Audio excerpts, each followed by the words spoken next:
My name's Ethan Walker. One morning my wife took everything our house and our cars and left me asking, why now? I woke up to silence that didn't belong in my house. The kind of silence that feels staged. Like someone pressed pause on your life and walked away. The California sunlight was spilling through the half-open curtains, touching the marble floors Lauren had insisted on. But the bed next to me was cold. I knew before I turned my head. Her perfume wasn't there. The closet door was open. Hangers swinging like bodies in slow motion. For a few seconds I just sat on the edge of the bed, rubbing the back of my neck, trying to convince myself she'd gone to her yoga class early. Then I saw the note on the nightstand. It wasn't long. Just one line in her neat handwriting. You never dreamed big enough. I laughed. The kind that sounds more like choking. Downstairs, the espresso machine blinked at me, waiting for someone who wasn't coming back. I poured black coffee into a chipped mug and looked around the kitchen. Lauren had turned into a magazine spread. White marble counters, gold fixtures, custom lights. She'd picked every inch of it like a trophy. And now she'd walked out on the man who paid for all of it. I drove to the office because I didn't know what else to do. The company sign still said, Walker and Cooper Realty. I'd built that place from nothing with Ryan Cooper, my so-called friend. When I walked in, everyone looked away. Phones suddenly became fascinating. My assistant wouldn't meet my eyes. Then I saw him, Ryan, sitting behind my desk. His hands folded like he'd owned it all along. He smiled, that salesman smile he used to use on clients. Ethan, good to see you. I think there's been a misunderstanding. I didn't sit. I didn't blink. A misunderstanding. He gestured to a folder on the desk. The board voted this morning. We had to protect the company's interests. Your shares have been purchased. Everything is in there. Purchased. I opened the folder. My signature stared back at me. Perfect. Clean. Forged. I could almost hear Lauren's voice in my head explaining how simple it would be to transfer assets during the restructuring. I pushed the papers toward him. You did this with her. Ryan leaned back, shrugging. She came to me. Ethan. Said you were lost. Burnt out. She wanted to save what you built. You mean steal? His smile didn't move. Words like that won't help you now. I left before I threw something through the window. Outside. Austin's heat pressed down. The kind that makes the air feel heavy with judgment. My phone buzzed again and again with calls from unknown numbers. Lawyers. Maybe. Or vultures. When I turned onto our street by Lake Travis, 2 cars were parked in the driveway. Ryan's black BMW next to Lauren's new Mercedes. The same cars we'd picked out together a year ago. They were standing in front of the house. Lauren looked different. Hair straightened. Gold hoops. Expensive sunglasses. She didn't even flinch when I stopped the truck. This is our home now. Ethan. You need to leave. I stepped out. The gravel crunching under my boots. Our home. That's funny. Because I don't see your name on the deed. She smiled. Small and sharp. The deed's been updated. Everything's under Cooper Realty. You signed it. Remember, the police car parked down the street made sense now. 2 officers started walking toward us. Lauren tossed something my way. The keys. The same ones I used to keep in my pocket. Take the truck. It's the only thing left in your name. I wanted to say something that would hurt her, something that would make her remember who I was. But the words stuck somewhere between my chest and my throat. I looked at Ryan instead. He was smirking, arms crossed, wearing my old Rolex. Don't worry, man, he said. You'll bounce back. You're a survivor. The officers stopped a few feet away. Mr. Walker, we need you to vacate the property. Vacate. That word burned, like I was some tenant behind on rent. I didn't fight. Not with them watching. I got back in the truck and started the engine. Lauren's reflection shimmered in the rearview mirror as I drove away. She didn't turn to look. By sunset, I was on the outskirts of town, parked behind a gas station off Route 71. The smell of diesel and asphalt filled the air. I sat there, engine off, hands gripping the wheel, listening to the ticking metal cool. I thought about the first night I'd brought her here. The way she'd laughed when I said we'd build something real. Something that would last longer than trends or markets. She'd kissed me and whispered, "You and me against the world." Now it was just me. I reclined the seat, staring at the cracked roof liner, trying not to think about what tomorrow would look like. The truck creaked with the wind. Somewhere behind the gas station, a dog barked once, then went quiet. I closed my eyes, and the only thing I could hear was her last sentence repeating in my head. You never dreamed big enough. Maybe she was right. Maybe I dreamed too small. Or maybe I just trusted the wrong people to dream with me. The night settled heavy, and I didn't bother locking the doors. I had nothing left worth stealing. I used to think hard work could fix anything.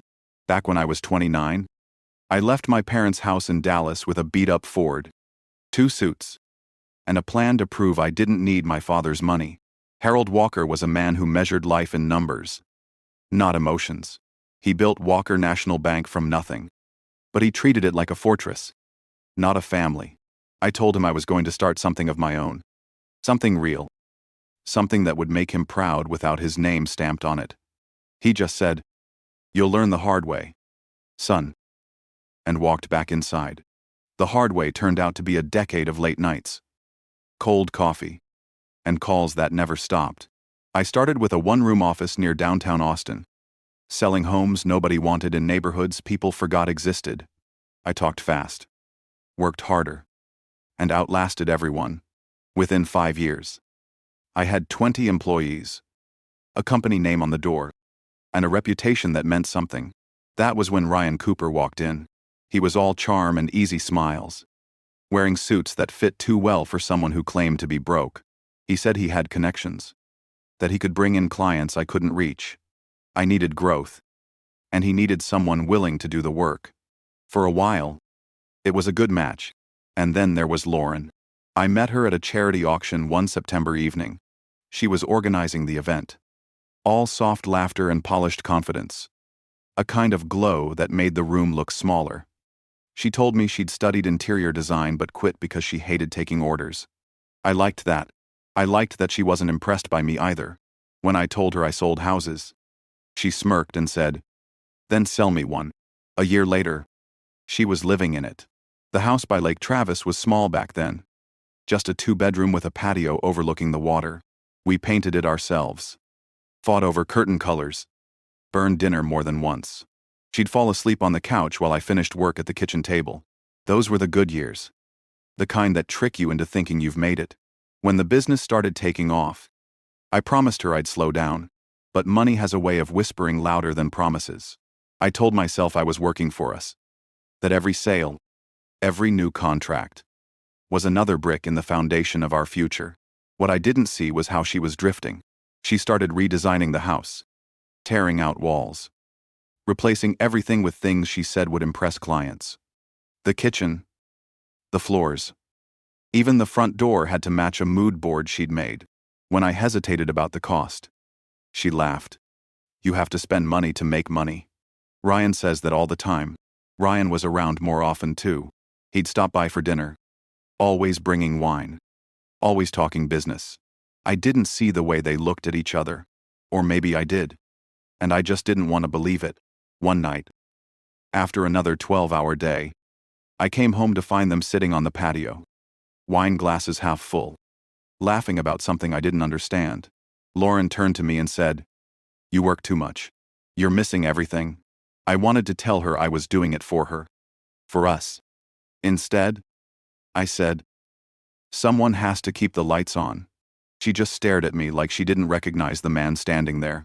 The changes were slow, like water seeping through cracks. She quit her design work completely, said it was a waste of time. She joined a gym she never went to, took weekend trips with her friends, started dressing like someone preparing for a better life than the one she had. I noticed her phone was always face down, and when she smiled at it, it wasn't for me. Ryan started acting different at the office too. He'd make decisions without asking, took meetings I should have been in.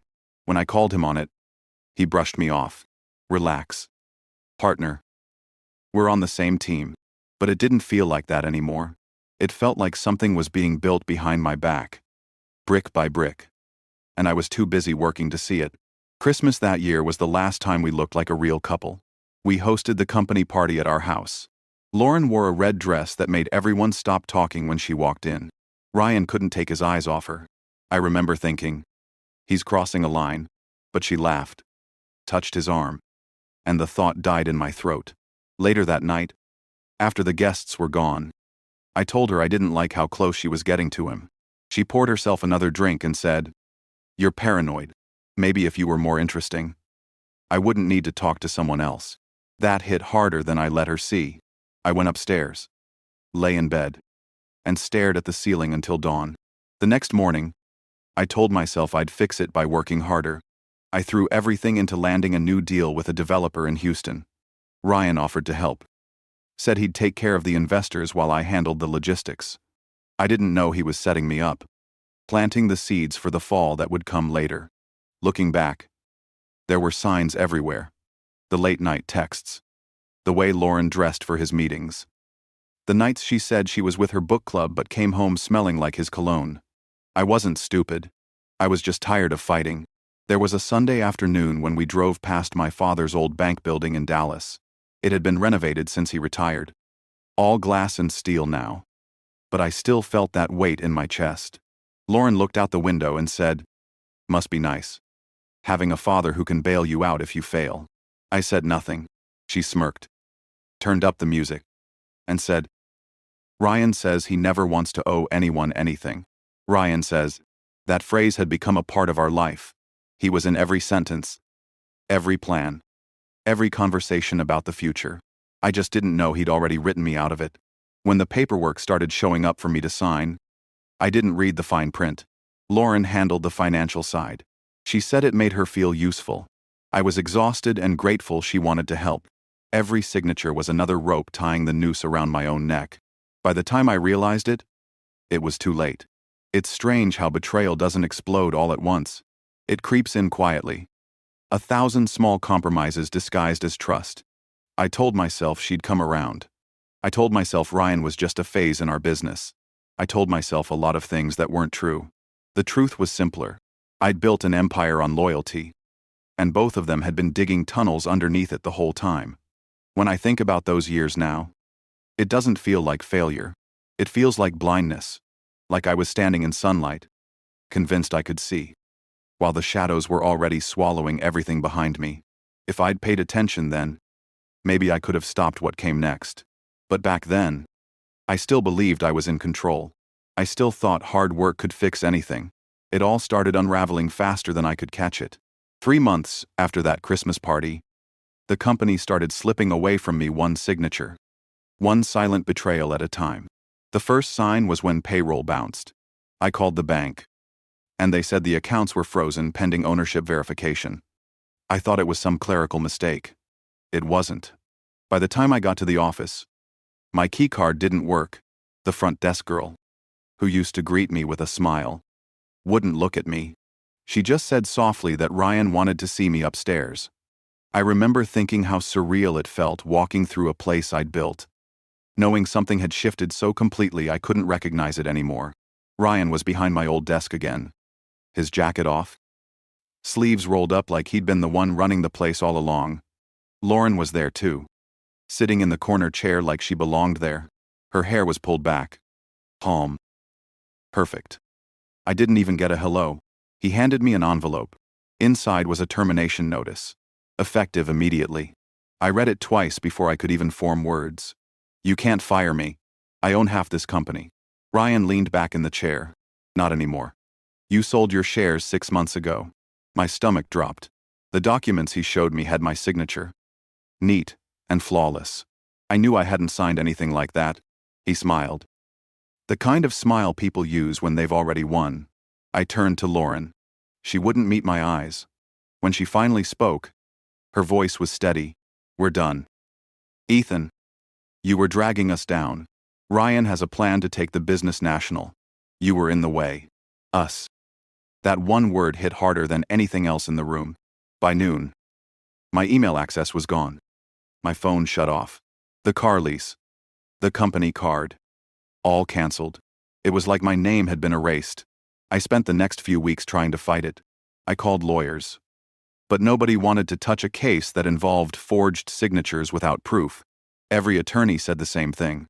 "It'll cost 6 figures and years of your life. I didn't have either. The divorce papers arrived 2 weeks later. Lauren claimed half the assets and the house. Her attorney was the same man who'd represented Ryan in 2 property deals last year. I didn't even bother to contest it. I moved into a cheap extended-stay motel near Burnett Road.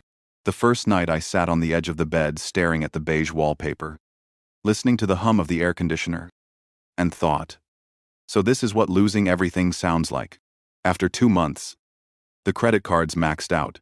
The motel clerk started knocking at my door at 9 every morning, asking when I was checking out. That's when I started sleeping in my truck, behind a gas station on the outskirts of Austin. There's a small patch of cracked asphalt where the security lights flicker all night. That became home. I'd shower at Planet Fitness before sunrise, change into the same shirt and tie, and drive to job interviews I never got. The recruiters always said the same thing: overqualified. Or sometimes, politely, we've decided to move forward with other candidates. The rumor had spread. Ryan had told people I'd been caught embezzling funds, drinking on the job, harassing employees. None of it was true. But truth doesn't matter when someone controls the narrative. I lost 20 pounds that year. Some mornings, I'd wake up and not recognize the man in the mirror at the gas station bathroom. My eyes looked older, hollow, the kind of tired that doesn't sleep off. My brother, Jake, called a few times from Colorado where he was stationed. He said Mom was worried, that I should come home for a while. But pride is a heavy thing. I told him I was fine, that things were just tight. He said he could send money. I told him not to. There was one night I'll never forget. I was parked behind a Denny's, using their Wi-Fi to fill out job applications. It was past midnight, and the hum of the streetlights was the only sound. A group of kids pulled up in a lifted truck, laughing, tossing their leftovers into the trash. One of them pointed at me through the window and said something to his friends. They laughed harder. I didn't even look up. You stop caring about dignity after a while. 3 weeks went by like that, each day bleeding into the next. Every night colder than the one before. Then, one morning in late March, someone knocked on my truck window. I jolted awake, heart racing. I thought it was the cops again. I'd already been told twice to move along, but it wasn't the police. It was an older woman, maybe late 50s, dressed in a tailored gray suit, her silver hair pinned neatly. She looked completely out of place standing in that cracked parking lot. She said my name, Ethan Walker. I hesitated before answering. Depends on who's asking. She smiled faintly. My name is Sarah Coleman. I'm an attorney representing the estate of Harold Walker. My father's name hit me like a slap. My voice cracked. My father's estate. He's still alive. She shook her head gently. I'm afraid not. He passed away last week in Dallas. I'm sorry for your loss. For a second I couldn't speak. I'd always thought there'd be time to make things right between us. Time to apologize for walking out on him, for wasting the years pretending I didn't care. Now that door had closed forever. Sarah held out a sealed envelope.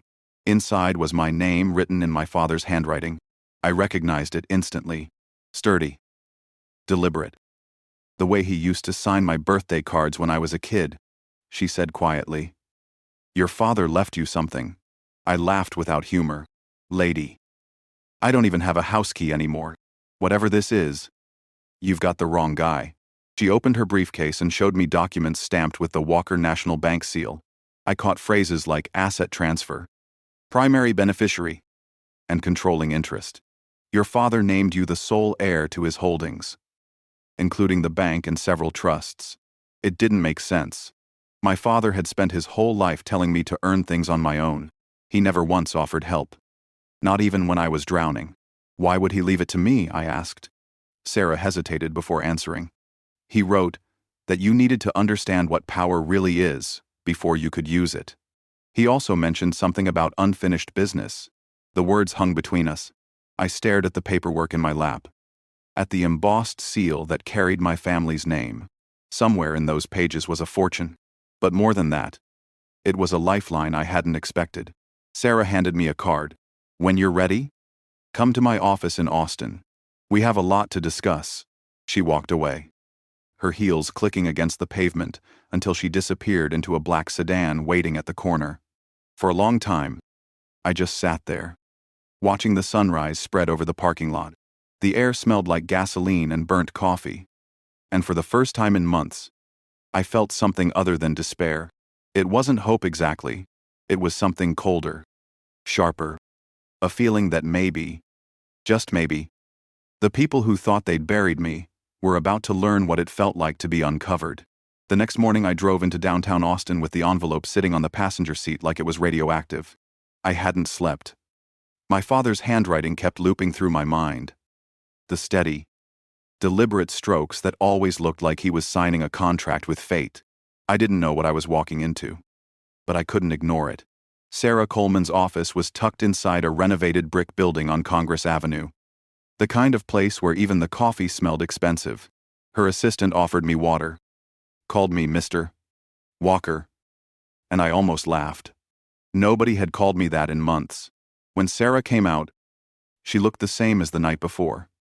Calm. Precise. Unreadable. She motioned for me to follow her into a conference room. A folder sat in the center of the table, sealed with a gold sticker bearing the Walker National Bank crest. She waited until I sat down.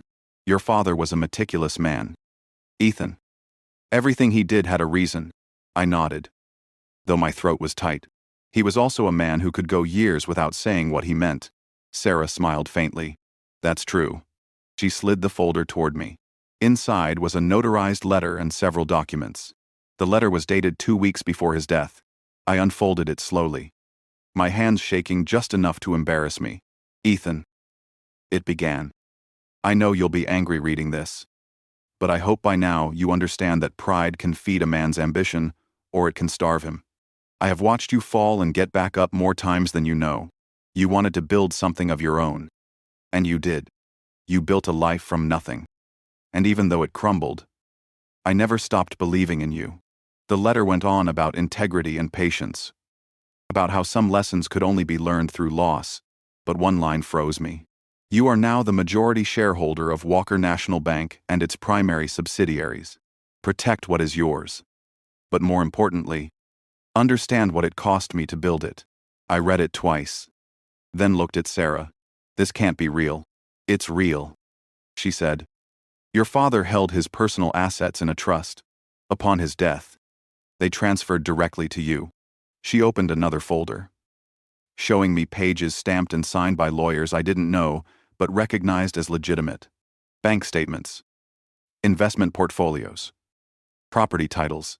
My father had been worth far more than I'd imagined. I leaned back, rubbing my forehead. Why me? Why not my brother or my mom? Sarah hesitated before answering. Your father said they didn't want it. He told me you were the one who needed it. Even if you didn't want it. I looked down at the papers again. There were numbers I couldn't process. Accounts with commas stacked like ladders. Properties across Texas and beyond. It felt unreal. Then Sarah tapped one particular document. This might interest you. She pointed to a mortgage statement attached to a company name I knew too well. Cooper Realty Holdings LLC. My chest tightened. That's Ryan's company. It is. She flipped the page. They currently hold several high-value properties under mortgages financed by Walker National Bank. One of those is a residential estate on Lake Travis. My old house. Sarah met my eyes. They've been behind on payments for 6 months. Your father was preparing to foreclose before he passed. But he held off. I think he wanted you to decide how to handle it. I stared at the page. The words swimming. Lauren's name was listed as co-owner. My father had known. He'd known exactly what they'd done to me. And he'd been watching it happen through the walls of his own bank. Sarah closed the folder gently. I understand this is a lot to take in. You don't need to decide anything today. I didn't respond. I just sat there, staring at the ceiling, feeling something between grief and rage building under my ribs. He'd been alive, knowing everything. He'd watched me lose my home, my marriage, my job. And he'd said nothing. But even in silence, he'd been planning this. When I finally spoke, my voice came out rough. What would happen if the payments aren't made? The property would be repossessed. It would return to the bank's ownership, which, as of today, means you. I nodded slowly, the idea forming like a spark in dry grass. Sarah studied me for a moment. I can tell you're thinking about revenge. But I should warn you. Your father was very specific about his intentions. He didn't want this used to hurt people. I looked at her and managed a thin smile. I'm not planning to hurt anyone. Ms. Coleman. I'm planning to balance a few books. She sighed, as if she'd expected that answer. Then she reached into her briefcase and pulled out a small black key fob. Your father wanted you to have this. It's for his office in Dallas. Everything else he left for you is there. I turned the key over in my hand. The gold initials, H. W. engraved on the side. When I left her office, the city felt different. The same traffic. Same heat. But I wasn't the same man driving through it. The envelope on the seat beside me wasn't just a stack of papers anymore. It was a map, drawn by a man I thought had abandoned me, leading me back into a world I'd tried to escape. That evening I drove north to Dallas. The closer I got, the heavier the air felt. Every mile reminded me of the last conversation I'd had with my father. 5 years earlier, he'd called after reading about my company in a local paper. He'd said he was proud of me. And I'd said something stupid about not needing his approval. We hadn't spoken since. By the time I pulled into his old neighborhood, the sky was a deep violet, and the streetlights flickered on one by one. His house looked exactly the same. Brick walls, black shutters, a manicured lawn that smelled like fresh-cut grass. My mother's car was in the driveway.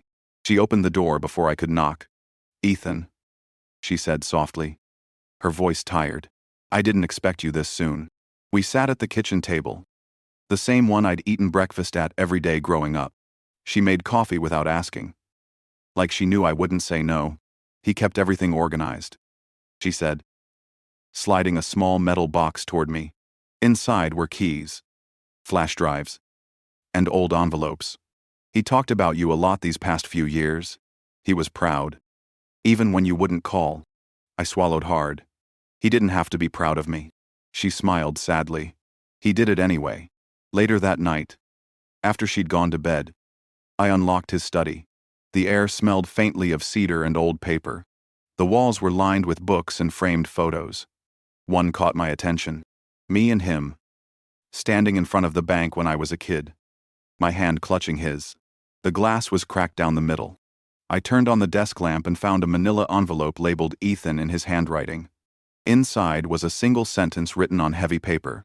You'll know what to do when you see what they took from you. I sat there for a long time, staring at those words, listening to the quiet hum of the house. Outside, a storm was rolling in over the Dallas skyline. It sounded like something breaking open. Rain hammered the windows as I sat there, the lamp buzzing softly above my head. My father's words echoed in my mind, circling like vultures. You'll know what to do when you see what they took from you. I didn't sleep that night. I just watched the storm crawl across the Dallas skyline until the first light of dawn touched the blinds. When I finally stood, my body felt heavy, but my mind was clear for the first time in months. I walked down the hall to the kitchen where my mother was making coffee. She looked small in her robe, but her eyes were steady. He left you everything, didn't he? She said without turning. I nodded. She poured a cup and handed it to me. He was harder on you than he needed to be, but you were the one he trusted to handle this. I wanted to be angry at him, but all I felt was the dull ache of regret. Why didn't he just tell me? Why did he let me fall so far? She sat across from me and took my hand. Because he knew you wouldn't listen. You had to learn the cost before you could carry the weight. I didn't answer. I just stared into the black coffee and thought about what that weight meant now. Later that morning, I went back into his study. The storm had passed, leaving everything smelling like wet wood and dust. I opened the small metal lockbox my mother had shown me the night before. Inside were 3 USB drives, a few keys, and a folder marked confidential in bold red letters. The folder was full of bank documents, mortgage records, loan applications, wire transfers. One file stood out immediately: Cooper Realty Holdings. I flipped through it and felt my stomach twist. Ryan had been using my father's bank to fund his projects, over-leveraging properties and transferring cash between shell companies. My father had known about it. He'd been investigating for over a year. The last page was a personal note, clipped to a printed email. It was in my father's handwriting. Keep this for Ethan. He'll need it when the time comes. I stared at the words until my vision blurred. He had been watching everything fall apart, waiting for me to be ready. It wasn't just inheritance. It was preparation. I spent the rest of the day combing through his files. There were notes on every major client, including Ryan and Lauren. My father had written small, precise observations in the margins. Unstable financial ethics. Personal leverage through spouse. Monitor transfers. He'd seen it coming before I did. By evening, I had a small pile of documents that could ruin Ryan's career, and possibly his freedom. It didn't feel like revenge yet. It felt like truth. When I came out of the study, my mother was sitting in the living room watching the news. The house felt too quiet. She looked up. "You're going to do something with what he left, aren't you?" I nodded. "Promise me you won't lose yourself again," she said. I wanted to promise, but I wasn't sure I could. That night, while she slept, I opened one of the USB drives. It was encrypted, but my father's password habits hadn't changed in 30 years. The combination of my birthday and the last 4 digits of the bank's founding year worked. Inside were spreadsheets, audio files, and scanned reports. One folder was labeled Internal Review 2021. The first audio file was a recording of a phone call. Ryan's voice came through immediately, smooth and confident. "Yeah. We can push the payments another quarter. The bank won't touch it. Old man Walker's practically retired. The loan officer doesn't even check signatures anymore." Then another voice. One I recognized as one of my father's senior VPs. "That's fraud." Ryan. Ryan laughed. "It's business." The recording ended. I sat there staring at the laptop screen, my pulse pounding. There were more files. Hundreds of them. But one folder stopped me cold. It was labeled Personal. Inside were scanned letters between my father and a private investigator. They mentioned a second set of accounts under Ryan's name, routed through offshore entities. It wasn't just fraud. It was criminal. I leaned back in the chair, the old wood creaking under me, somewhere between pride and revenge. I could feel a dangerous clarity forming. Ryan had stolen my career, my marriage, and nearly my sanity. My father had left me the tools to take it all back. At midnight, I heard a soft knock. My mother stood in the doorway. "Couldn't sleep," she said. Neither could I. She came in and sat on the edge of the desk. "You know, your father checked on you more than you think. He read every article about your company, watched every interview. He never stopped being proud of you." I shook my head. "He had a strange way of showing it." She smiled. "That was his way. He believed silence built stronger men. Maybe he was wrong about that." For a long moment, neither of us spoke. Then she said quietly, "Whatever you're planning, do it with a clear heart. Don't let bitterness be what people remember about the Walkers." I wanted to tell her I wasn't bitter, but I could taste it in my mouth like metal. When she went back to bed, I turned off the lamp and sat in the dark. The hum of the refrigerator and the faint ticking of the clock were the only sounds. I thought about the day Ryan had thrown me out of my own company, about Lauren's face when she told me I was holding her back, about my father watching all of it unfold from a distance, knowing one day I'd be sitting here with the power to undo everything they'd built on my name. Before sunrise, I packed the documents into a briefcase. I took one last look at the study, the room that had always felt more like a museum than a home, and whispered something I hadn't said in years. "Thanks, Dad." The roads were still wet when I drove out of Dallas. The sky was clearing, pale blue stretching across the horizon. Every mile closer to Austin felt like a step toward something heavier. Justice, maybe, or payback. I wasn't sure yet which one I wanted more. By the time I saw the city skyline, the coffee in my thermos had gone cold. I drove past my old office building, the one Ryan now ran, and parked across the street. For 10 minutes I just sat there, watching employees walk in, laughing, carrying their coffees like nothing had changed. Then I looked down at the briefcase on the passenger seat. Inside it was everything I needed. Evidence, leverage, power. For the first time in a long time, I didn't feel helpless. I felt like my father's son. The next morning I walked into the Walker National Bank headquarters in downtown Austin for the first time in my life as something more than a customer. The marble floors shined like they were new, but I could still feel my father in the air. Every employee who passed gave me the same cautious look. The kind that said they had heard rumors but didn't dare ask questions. Janet Price, the executive vice president, was waiting for me near the elevators. She had worked with my father for 20 years. Her handshake was firm, her eyes sharp behind her glasses. "Your father always said you'd find your way back here eventually," she said. I didn't know whether to thank her or apologize. She led me upstairs to his old office. It was exactly as I remembered from when I was a kid, down to the smell of leather and coffee. A portrait of my father still hung behind the desk. Watching over everything, Janet placed a thick folder in front of me. "I know why you're here, Ethan. I've been expecting this since the funeral. Your father briefed me on everything about Cooper Realty." She opened the file. "Ryan Cooper and Lauren Walker have missed 6 consecutive payments on their mortgage for the Lake Travis property. Technically, the house is already eligible for foreclosure." My heart pounded. She said, "If you authorize it, the process begins immediately." I stared at the paper. The address printed in bold at the top was the same one I used to write on my own checks. I asked her what my options were. "You could extend the loan, restructure it, or call it in. But if you do the last one, you'll have to sign here," she said, sliding a pen toward me. I picked it up but didn't write anything. The weight of it felt heavier than it should. Part of me wanted to slam my signature down and end it right there, to take back what was mine and let them watch everything crumble. Another part of me could hear my mother's voice from the night before. "Do it with a clear heart." Janet must have seen my hesitation. "Your father hesitated too," she said quietly. "He told me if you ever came here, I should remind you that revenge is easy. Responsibility is harder." I took a deep breath and signed anyway. Janet nodded once. "I'll have the foreclosure notice filed by morning." Before I left, she handed me a flash drive. "I found this in your father's locked drawer. You'll want to listen to it." I drove to the parking garage and sat there with the engine running, staring at the drive in my hand. Finally, I plugged it into my laptop. The first audio file started with Ryan's voice again. This time, clearer than before. He was talking to someone I didn't recognize. "The old man's dying. Once he's gone, the bank's ours to manipulate. The assets will roll through the shell accounts like butter." Then Lauren's voice came in. "Just make sure Ethan's name is off everything before the press finds out."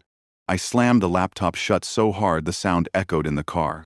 I could feel my pulse in my temples. That evening, I called a number Sarah Coleman had given me. Detective Paul Anderson, Federal Financial Crimes Division. We'd spoken briefly at my father's memorial, but I hadn't known why he was there. He answered on the first ring. "Mr. Walker, I was wondering when you'd call," he said. "You were investigating Cooper Realty, weren't you?" "We still are. Your father was cooperating with us. He provided evidence but wanted to keep it off the record until he passed." I gripped the steering wheel tighter. "I have more documents, audio files, proof of loan fraud and offshore transfers." He sounded calm, methodical. "That's what we've been missing. If you're willing to provide it, we can move forward with a federal case. Send me an address," I told him. By midnight, I was home again, sitting at the dining room table in my father's house, spreading out everything like a general planning a war. The evidence was airtight. Loan schedules, emails, fake valuations, even notarized signatures that matched the ones on my stolen company documents. Ryan hadn't just ruined me. He'd been running a full-scale financial scam using my family's bank as his personal casino. When I sent everything to Anderson, he called me back an hour later. "This is good, Ethan. Very good. Stay quiet for now. Let us do our job." But I couldn't stay quiet. Not entirely. The next morning, Ryan showed up at my father's bank. I saw him walk in through the glass doors from across the lobby. He must have gotten wind of the foreclosure. His expression was a mix of arrogance and fear, like he couldn't decide which mask to wear. He cornered me near the elevators. "We need to talk," he said. I looked him dead in the eye. "About what? You're making a mistake. You think you can play this game, but you don't know what you're doing." "Funny," I said. "You told me the same thing 8 years ago. How's that working out for you?" He stepped closer, lowering his voice. "You want to burn me, fine. But if I go down, I take your wife with me." She signed those documents too. I smiled for the first time in a long time. Ex-wife. And I think she'll get her turn soon enough. He stared at me. Realization dawning. You think you can fix this with lawyers and paperwork? I built something real. You built it with stolen money. Ryan. And now the bill's due. He laughed. But there was no humor in it. You're not strong enough to finish this. You never were. I stepped closer until I could see the sweat forming on his temple. My father thought I wasn't ready either. He was wrong too. I walked away, leaving him standing in the middle of the lobby. For the first time, I didn't feel small in that building. I felt like I belonged there. That night, Sarah called to tell me the paperwork was officially filed. In 48 hours, Cooper Realty's assets would be frozen, and the Lake Travis property would revert to the bank's ownership. I asked her if there was any way to make sure the notice went straight to Lauren's hands. She paused. You want her to see it first? I didn't answer. 2 days later, a courier delivered the documents to her address. I didn't need to be there to know how it went. But I was. I parked across the street from the house I'd once called mine. Through the window, I saw her open the envelope. She read the first line, and her face drained of color. Then she dropped the papers, shouting for Ryan. I stayed there for a moment longer, watching as she stumbled outside, barefoot, holding the letter in one shaking hand. For the first time in years, the house didn't feel like it belonged to me or her. It was just a building. What mattered was the lesson buried under its foundation. When I drove away, I didn't feel victory. I felt something cleaner. Maybe that was what my father meant by balance. The city lights flickered in my rearview mirror as I headed back toward downtown. The bank tower stood tall against the sky, glowing faintly in the distance. Somewhere up there, his portrait was still watching. The next morning my phone rang before sunrise. It was Detective Anderson. His voice was sharp, professional, but there was a note of satisfaction in it. We executed the warrants at Cooper Realty headquarters and the Lake Travis property. Ryan Cooper and Lauren Walker are both in custody. I sat up, rubbing my eyes, barely processing what I was hearing. The charges, I asked. Wire fraud, tax evasion, falsifying loan documents, and conspiracy to commit financial crimes. He paused. Ethan, the evidence you gave us sealed this. Your father would be proud. When the call ended, I just sat there staring at the ceiling. I thought I would feel something big, maybe relief or triumph. Instead, I just felt quiet. The kind of quiet that comes after a storm when you're not sure if it's really over. Later that morning I went downtown. The news vans were already parked outside the glass tower that used to bear Ryan's name. Reporters shouted questions. Cameras flashed, and police cars blocked the entrance. Through the lobby doors, I saw Ryan being led out in handcuffs. His face was pale, lips pressed tight. He saw me standing across the street and stopped. For a second, the world went still. Then he smirked, small and bitter, like he still thought he had one move left. Lauren came out next. She wasn't smirking. She looked broken, makeup streaked, her hands shaking as she tried to pull free from the officer guiding her. She caught sight of me too. Her eyes widened, and for a moment she looked like she might say something. But then she dropped her gaze to the ground. The sight should have satisfied me, but instead, I just turned away and walked down the block. By the afternoon, the story was everywhere. Cooper Realty founder arrested in multi-million-dollar fraud case. Local bank assists federal investigation. I didn't have to say a word. The evidence spoke for itself. The FBI had moved faster than I expected. The news anchor said investigators believed the scam went back nearly 6 years. They mentioned multiple victims, including small business owners who'd lost everything after taking out fake loans. That night, I sat in my father's study with a glass of bourbon, watching the reports play on repeat. The same portrait of him hung above me, his eyes calm, his posture steady. For the first time, I saw what he'd built differently. The bank wasn't about money or control.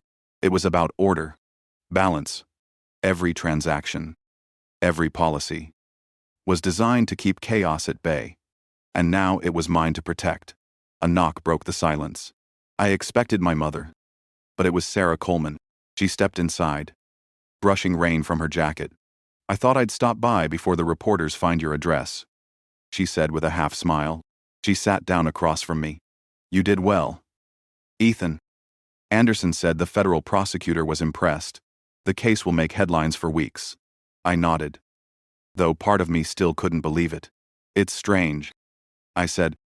I thought winning would feel better. Sarah studied me for a moment. Justice rarely feels clean. Your father understood that. He used to say fairness and satisfaction rarely live in the same room. I let out a quiet laugh. That sounds like him. She reached into her briefcase and handed me a sealed envelope. This is the last thing he left for you. It came from his personal safe in Dallas. I hesitated before opening it. Inside was a single handwritten letter. Ethan, if you're reading this, then you've learned the truth. I didn't build this bank to make money.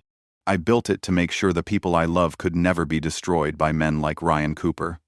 You have the tools now. But you also have a choice. Use this power to rebuild what was lost. Not just for yourself, but for others who never had the same chance. I folded the letter slowly and set it down. Sarah said softly, he believed you could do more good than he ever could. For the first time in a long time. I believed that too. A few days later, I visited my mother. She was in the backyard, pruning her roses, pretending not to watch the news on her phone. When she saw me, she smiled and handed me a pair of gloves. You're early, she said. I told her I needed some air. She nodded toward the bushes. Then help me cut the dead ones. We worked in silence for a while. Then she said, I heard about Ryan and Lauren. Yeah. She looked at me. And they'll face what they deserve. That's not what I meant. How do you feel? I thought about it. Empty, I said finally, but lighter. She smiled faintly. That's how you know you're done fighting ghosts. Later that week, I met with Janet Price at the bank. We sat in the same conference room where my father had made his biggest decisions. She laid out a series of folders in front of me. These are the projects your father was working on before he passed. Affordable housing programs, small business grants, education funds. He wanted to rebuild trust in the community. I flipped through the files. It was more than I expected. He'd already started something that could change lives. Janet looked at me carefully. What do you want to do with it? I didn't hesitate. Finish it. But do it under a new name. Something clean. She nodded. Walker Foundation. That works.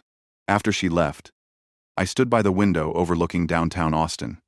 The same skyline I'd once looked at through the windshield of my truck now stretched beneath me. The city hadn't changed. But I had. That evening, I drove out to Lake Travis one last time.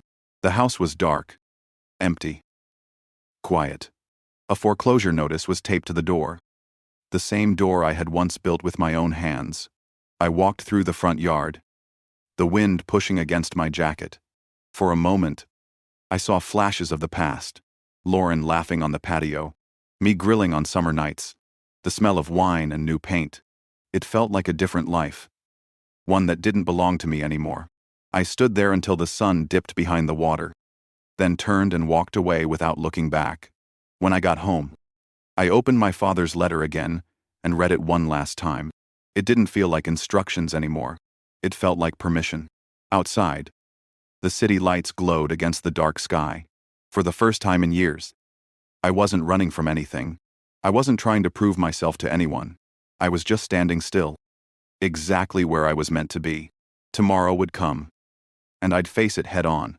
But tonight, I just sat there in the quiet, letting the weight of the past finally settle into peace. The next few months passed quietly, almost too quietly.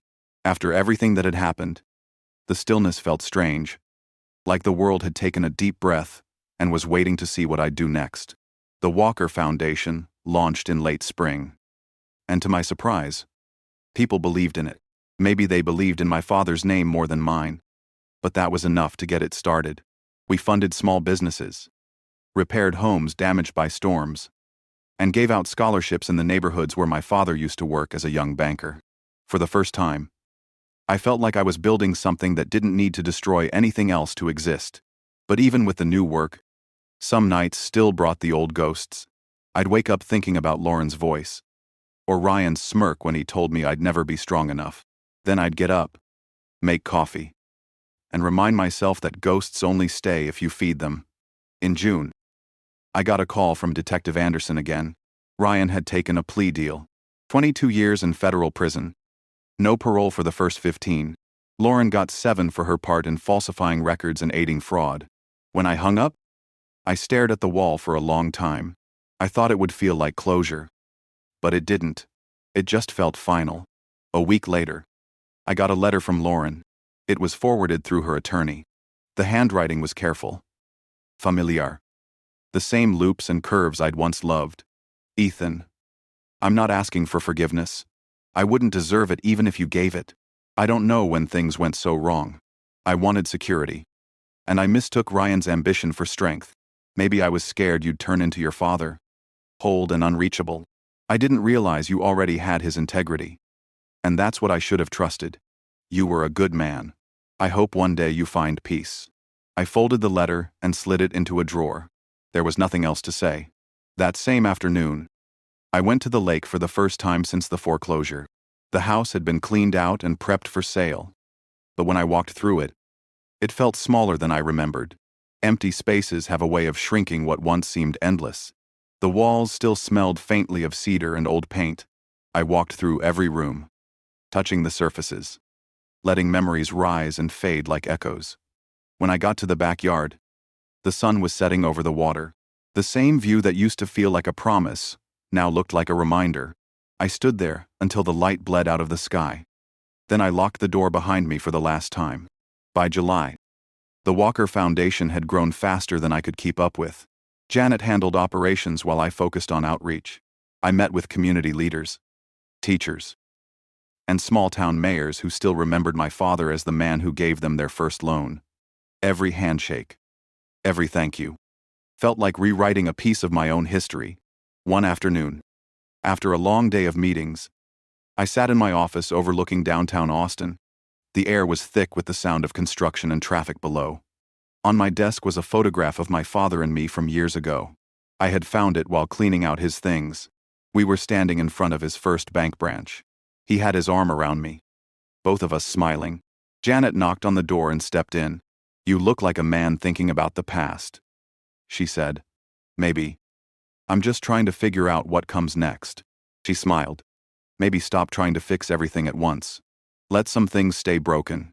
I laughed quietly. "You sound like my mother." "That's probably a compliment," she said, and left me with my thoughts. Later that night, I drove to my parents' house for dinner. My mother had made her usual Sunday roast, the smell filling the house like it used to when I was a kid. My brother Jake had flown in from Colorado for the first time in years. He hugged me hard, laughing. "You actually look happy," he said. "I guess I finally earned it," I told him. Over dinner, we talked about everything except the past. My mother told stories about my father, the kind that used to make me roll my eyes. Now I just listened. She said he'd always wanted to start a foundation but never had the time. I told her we'd done it, and she smiled with tears in her eyes. Then she raised her glass and said, "To new beginnings." After dinner, I stayed behind while Jake took her for a drive. I wandered into my father's study again. The air still smelled like him, a mix of cedar and ink. I ran my fingers along the bookshelves and stopped at a leather-bound notebook with his initials on it. Inside were his personal notes, thoughts about the bank, about people, about life. One entry stopped me cold. "Ethan has his mother's heart. He'll make mistakes, but he'll learn. And when he does, he'll be twice the man I ever was." I closed the notebook slowly, my chest tight. He'd seen me clearly even when I couldn't see myself. Outside, the sound of cicadas filled the night air. I sat by the open window, breathing in the warm breeze, feeling a peace I hadn't felt in years. The next morning, I drove to the foundation's new office. The walls were covered with photos of families we'd helped, students we'd sponsored, small businesses we'd saved. I stood in the middle of the lobby, surrounded by the quiet hum of work and hope. A young intern came up to me, clipboard in hand. "Mr. Walker, there's a donor asking if you can meet next week. A big one. Wants to talk about expanding the program to Houston." I nodded. "Set it up." When she left, I looked out the window at the city, waking up below. For the first time, I didn't see chaos or loss. I saw possibility. Maybe that's what redemption really is. Not getting back what you lost, but learning to build something better with what's left. The sun hit the glass towers across the street, lighting them up like gold. I thought of my father's last letter, of his warning about power and balance. And for once, I didn't feel like I was chasing his shadow. I felt like I was walking beside it. The world kept moving outside, fast and loud. But inside that moment, everything felt still. Everything felt right. A year later, the world had moved on. The headlines had faded. The court cases had ended. And the names that once haunted me had been replaced by new scandals. Life, as it turns out, doesn't pause for anyone's redemption. It just keeps going. The Walker Foundation had grown into something I could be proud of. We had offices in 3 cities now, more employees than I could keep track of, and a waiting list of projects that stretched into next year. Some days I'd walk through the main floor just to remind myself this wasn't a dream. It was real, built from something broken, but real all the same. One afternoon in early fall, Janet walked into my office holding a thick envelope. She set it on my desk and said, "You're not going to believe this." Inside were quarterly reports showing a record increase in donations. Someone anonymous had matched every dollar we'd raised in the last quarter. I smiled. Maybe some people out there still believe in second chances. After she left, I stared out the window. The skyline was glowing gold in the late afternoon sun. And for the first time, I realized I wasn't just rebuilding my father's legacy. I was living my own. That weekend, I drove to the cemetery in Dallas where my father was buried. The air was cool and still. The kind of day he would have called perfect for thinking. His headstone was simple. Just his name, the years, and one short line underneath. He built more than a bank. I sat down in the grass and poured a small cup of coffee, the same way he used to every morning. I told him everything. About the foundation. About Mom. About how Jake was doing. Even about the letter from Lauren. I didn't know if he could hear me, but it didn't matter. Saying it out loud felt right. Before I left, I placed the coffee cup beside the stone and said quietly, "You were right. Balance isn't about money. It's about peace." On the way back to Austin, I stopped at a diner I used to visit with him when I was a kid. The waitress still recognized me. She brought me my old order without asking. Black coffee. Eggs over medium. Rye toast. She smiled when she set it down. "Haven't seen you in a while, Mr. Walker." I guess life turned out all right. I nodded. Better than all right. When I got back to the city, I went to the foundation's community center downtown. The place was alive with noise. Kids laughing in the art room. Volunteers setting up food drives. A group of teenagers practicing for job interviews. It was chaos. But it was the good kind. The kind my father would have quietly admired.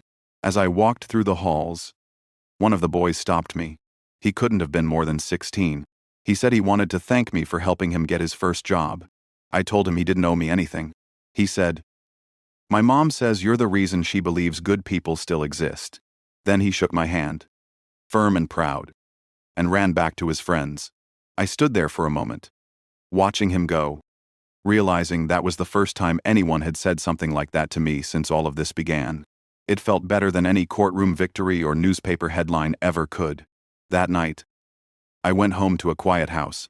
I poured myself a drink, sat on the back porch, and watched the city lights shimmer across the skyline. Somewhere out there, life was moving on for everyone. Ryan was serving his time. Lauren was rebuilding hers. And me, I was finally standing still. It's strange how life circles back. I started this journey thinking revenge would fix everything. But standing there on that porch, I knew revenge hadn't saved me. Forgiveness had, not for them, but for myself. The next morning, I woke before sunrise, brewed coffee, and drove down to the bank. I unlocked the doors myself. The marble floors still echoed like they did when I was a kid trailing behind my father. I walked through the lobby and up to his old office.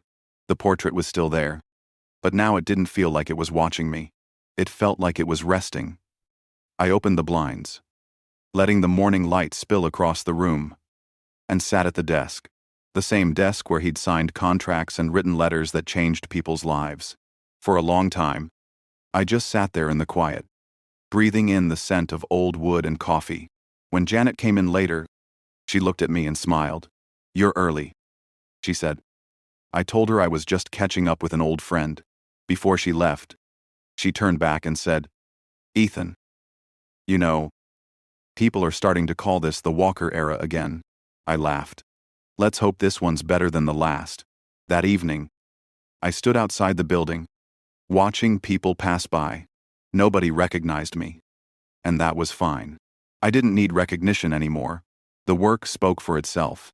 The world had given me a second chance, and I wasn't about to waste it. As the sun dipped behind the skyline, I thought about everything that had brought me here. The fall, the loss, the betrayal, and the long climb back up. Every scar, every mistake, had carved me into the man standing there now. Maybe that's the real inheritance my father left me. Not money, not power, but perspective. Life isn't about winning or losing. It's about learning how to rebuild when the storm is over. If you've ever been broken, if you've ever watched everything you built crumble in front of you, I hope my story reminds you of this. You can start again. You can build something better. And sometimes, the best revenge isn't destroying what hurt you. It's living long enough to make something beautiful from the ashes. If this story hit home for you, share it. Leave a comment. Tell me what you've rebuilt, or what you're still fighting to fix. Because maybe, just maybe, someone out there needs to hear your story next.